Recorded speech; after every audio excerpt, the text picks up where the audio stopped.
people like me. You need people like me so you can point your f***ing fingers and say, that's the bad guy. That's the bad guy. That's the bad guy. That's the bad guy. That's the bad guy.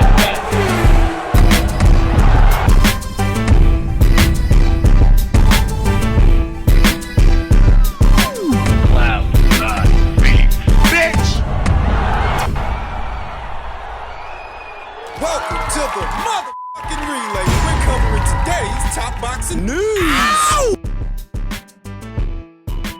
And with Teofimo, the question marks, they're there again. Like you said, Jimmy, and the question marks with Teofimo is his inconsistency. I mean, he is super inconsistent. You can't really get a gauge. You can't get your finger on the pulse of which Teofimo is going to show up. He can look like one of the most amazing fighters at his best. You talk about enigma. We talk about Barboza being an enigma. Teofimo is a major enigma because he can look like the best fighter you've seen, and then you look like a guy who just you wonder if you started putting on a pair of boxing gloves a week ago. You know that. I mean, that's the level that we've seen. The differences in levels that we've seen. It's the widest level of performance I've ever seen. He goes from matching wits with Lomachenko, one of the best of our generation, to fighting Kambosos like they're in a barroom brawl. It was insanity to me. I think Chris and Paulie were a lot more generous with their evaluation of Teofimo than I've been, because inconsistencies in and of themselves on a long enough timeline are consistencies. As Paulie Malignaggi put it, you don't know what to expect from Teofimo. You don't know what version of him is going to show up on the night.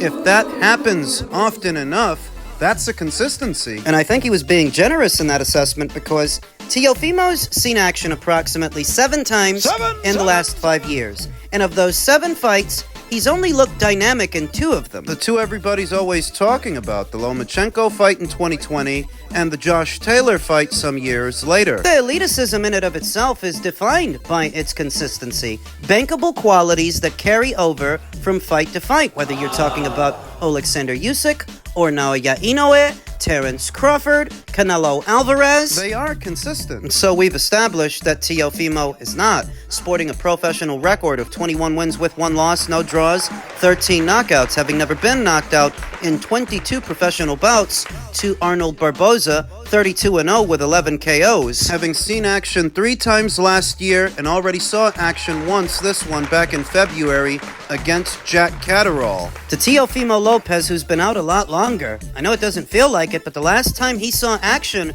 was in June of last year. The night of the Barboza fight, it will have been roughly 11 months, close to a year, since Teofimo Lopez fought against a taller, longer fighter that has a base style that doesn't do his any favors. It's not looking good, folks. The shots at Devin like, oh, he's on the Ryan undercard. But Teo is also on that undercard. And he's Teo's there too. Yeah, they doing Teo dirty, bro. They doing, as the 2-time lineal champ, the only active champ on the card, and they got that motherfucker as the opener. Hey, yo, no respect.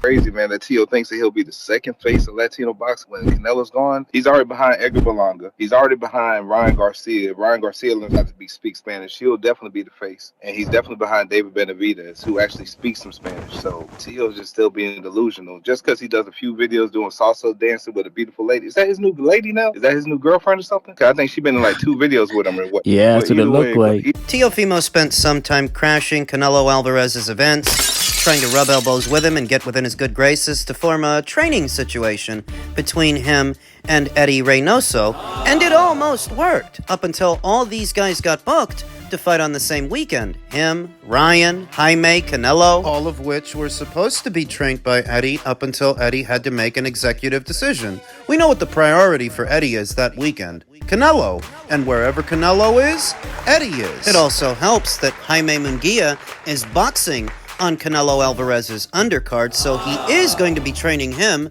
but he's not training Teofimo. In many ways, Teofimo has been left out in the cold, posting salsa videos. It's nice to see he's rebounded off the divorce and he's made a new lady friend. I don't know how much that lends itself to how he's going to perform against Arnold Barboza, who brings to the table a lot of things that Teofimo struggles with. See, Arnold is consistent. That doesn't mean he's fly. That doesn't mean he's flashy. That doesn't even mean he's the best guy around. But what it does mean is he has bankable qualities that carry over from one fight to the next. He's a boxer, he's a mover, he's a counterpuncher, a thinker. Kind of guy Teofimo struggles with. And maybe that's why when they were both fighting under the Top Rank banner, Teofimo didn't want to give him the time of day. We're only here now because Arnold is his mandatory. And if not for that, I think Teofimo would still be giving him the cold shoulder. I don't think he would take on this fight voluntarily because I think underneath it all, under the skin, Teofimo knows this is a bad style matchup.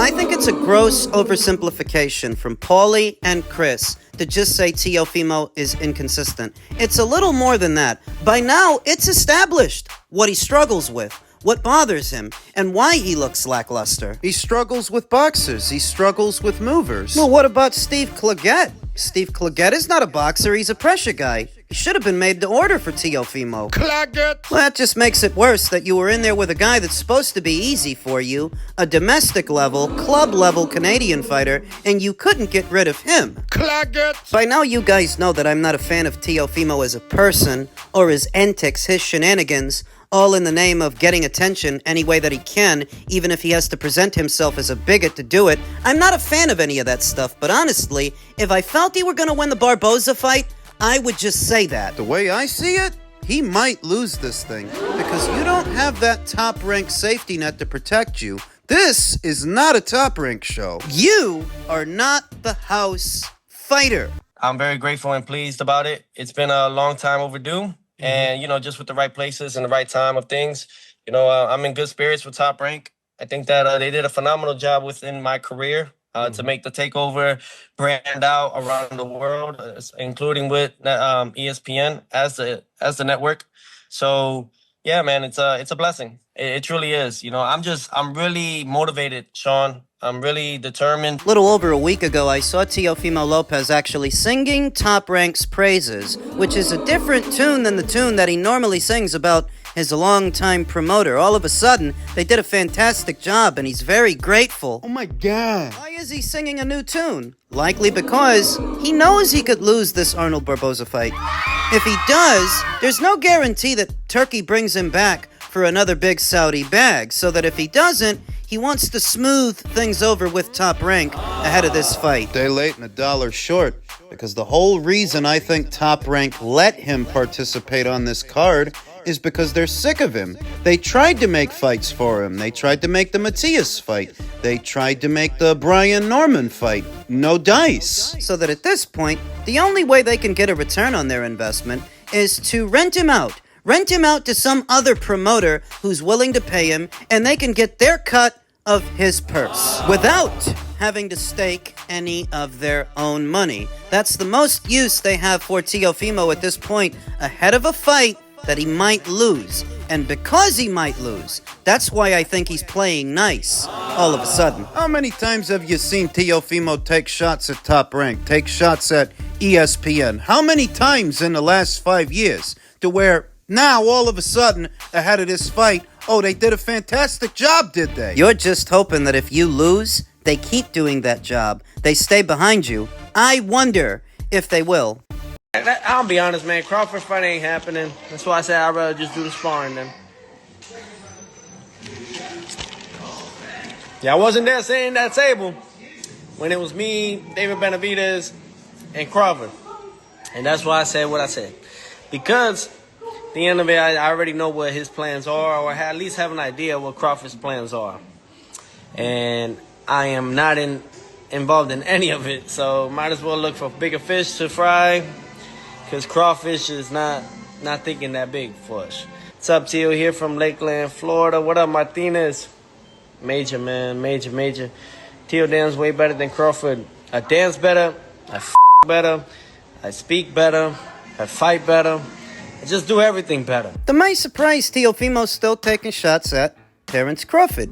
And I don't know why, because he didn't say any of this stuff or anything close to it whilst Terrence was standing right next to him. We all saw the video, and it doesn't help that him versus Terrence is a dead subject anyway, because we all know what Terrence is about to do. He's about to fight the big fish. A bigger fish than you, bigger than everybody, really. Why are you mad? Is it because he's about to make a fortune, win or lose against Canelo, and you're stuck with Arnold Barboza, who you never wanted to fight anyway? Why are you mad? You say you fight better than Terrence Crawford? You do everything better than Terrence Crawford? Does that include losing to a massive underdog in George Kambosos and stinking out the joint with a club fighter in Steve Claggett?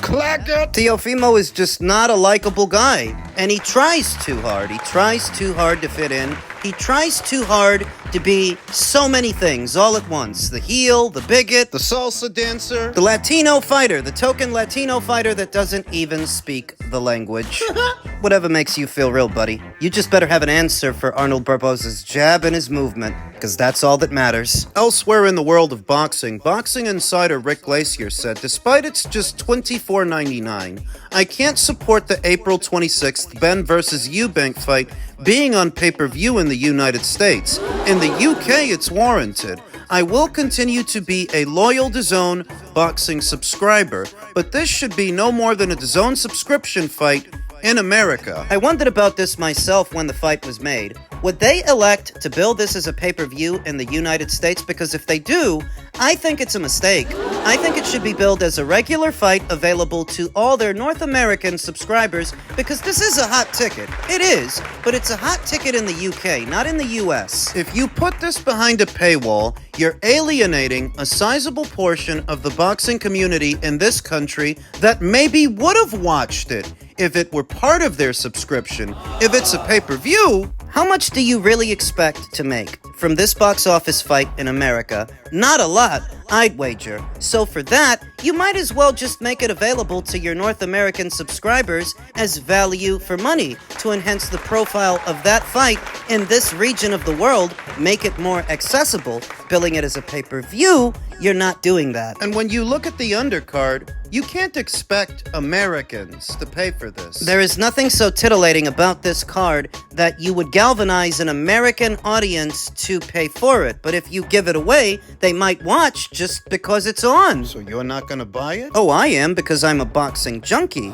And more importantly, I'm a content creator. So I buy this fight for $24-25. I do a live stream during the fight. Not only do I make my money back, I get back much more than that, but not everybody's a content creator. So that added appeal, it's not across the board, it's not unanimous, that doesn't apply to everybody. Put simply, it just doesn't make sense to build this as a pay-per-view in North America. Even if it's a moderately priced pay-per-view, it still is extra. DAZN ain't cheap, you know, whether you're doing the month-to-month thing or the annual thing like I am, it's not cheap. Every little bit counts, so $25 on top of what you might already be paying for a subscription, it all adds up. I am in agreement with Rick Glacier. This is a mistake, and it shouldn't be billed as a pay-per-view here. Finally, in men's middleweight news, veteran boxing scribe Steve Kim reacted to Janibek's fight this past weekend by saying he showed some new dimensions in there today, but at the same time, he wasn't exactly facing Carlos Monzon. I get that. He did the Chris Rock. The question is, will he get a chance to further unify the middleweight division with the new Top Rank PBC alliance? To which Top Rank's Carl Moretti stated, absolutely. It was one of the fights discussed at length. And I don't doubt that it was discussed. What I do doubt is Top Rank's commitment to this fighter, since his last two fights were paid for by somebody else. Now, I understand that the Mikhailovic fight being promoted by No Limit was as a result of No Limit winning the purse bid, but look at how much they won it by. A meager $1,000. I've never seen somebody win a purse bid by such a small margin, by such a small amount. The difference between Top Rank's bid and No Limit Promotions' bid was $1,000. That if Top Rank were really committed to Janibek Alimkhanalai, I think they would have put forward a more generous offering to ensure their fighter stays on their side of the street. As it stands, they lost the bid by $1,000, and if I didn't know better, I'd say that Top Rank got up with the people at No Limit and made an agreement to lose that purse bid because they didn't want to pay for Janibek's next fight. And you ask yourself, why the production? Why do they have to do this clandestinely? They don't want to appear like they're not invested in Janibek to him, to his manager, to his team, so they go through the motions. They do the production, knowing they're not committed to paying for his fight. Not when all you put up is $350,000 and you lose the purse bid by $1,000. And the next fight, the one he just had this past weekend, they didn't pay for that either. That was paid for by a small promotional outfit called Nomad Boxing that is interested in bringing big-time boxing to that region of the world, to Kazakhstan. So Top Rank was more than willing to rent out their fighter because they're not the ones that had to pay him. Or at minimum, pay for an entire show. Do an entire show around Janibek's fight. That wasn't on their dime. That was on Nomad Promotions' dime. Top Rank is falling on hard times. They may be in the market for a new broadcaster very soon. And when you think about that and this wavering commitment to Janibek Alimkhanalai, that his last 2 fights weren't really Top Rank shows. Now, there are other fighters that they're invested in, like Jahi Tucker or Abdullah Mason, Keyshawn Davis, Richard Torres. But not Janibek. Even though he's a unified champion in a division that doesn't move the needle. And the champions that are there, the other ones, they read more like placeholders until younger and more exciting fighters, marketable fighters, integrate themselves into this division. Because what the hell are you going to do with a 42-year-old Arislandi Lara? Bronco Adames. I know he's a good fighter. He's WBC champion, but the fact of the matter is, the guy couldn't sell out a high school auditorium. And him versus Janibek is literally the best fight to make in this division, but that's not saying much. What does it say about the middleweight division that this is the best fight to make? So when I think about all of that in this newly formed Top Rank PBC alliance, I wouldn't be surprised to see Top Rank outsource him to a PBC show. Wow. In spite of that, I still have Janibek winning the fight even under those circumstances because I think he would stop Carlos Adames. Carlos is very good, a dynamic boxer, arguably more dynamic than Janibek, though I don't think he's a better physical specimen. I don't think he's as durable. I don't think he punches as hard. He's got a suspect engine, and I think he's got a suspect chin. The reason I would go with Janibek to beat him, even if PBC ends up promoting the show, is that Janibek will take it out of the judge's hands. I think he would stop Carlos Adames. Carlos is coming off what should have been a win over Hamza Shiraz, and credit to him, because he performed a lot better than I expected. But to really convince me, to make me a believer, he's gonna have to beat Janibek, and I don't think that happens. I think he gets knocked out. If he wins and I'm wrong, then credit to him. I won't deny him his plaudits. I just don't think it happens that way. PBC is still on Amazon, at least for the foreseeable future, and they're putting together fights. They're doing that. They seem to be working in tandem with Top Rank to deliver big-time fights to the U.S. market. This could be one of them. To try and compete with Turkey's shows. But what that essentially means is that this could be billed as a PBC on Amazon pay-per-view. And those pay-per-views ain't $24.99. Those pay-per-views are $80 a pop. So the question is, do you want to pay that to see this fight? Do you want to see it that bad? $80 bad. Because that's what it might run you. We'll see what happens, but wherever it happens, if it happens, I have Janibek winning the fight. And winning the fight by way of knockout.